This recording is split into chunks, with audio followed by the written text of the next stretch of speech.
জীবনে তিনটি জিনিস ভেবেচিন্তে দিও: জবাব, পরামর্শ, ঋণ। জীবনে তিনটি জিনিস সবাই প্রিয়: সম্পত্তি, সন্তান, নারী।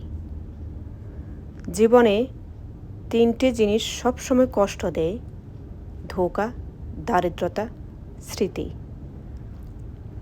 জীবনে তিনটি জিনিস কখনো করো না: অহংকার, অপমান, আশা।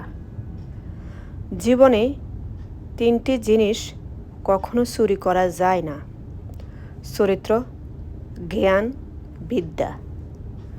জীবনে তিনটি জিনিস কখনো ছোট ভেবো না: কর্ম, কর্তব্য, ঋণ। জীবনে তিনটি জিনিসকে সব সময় মুহূর্ত দিও: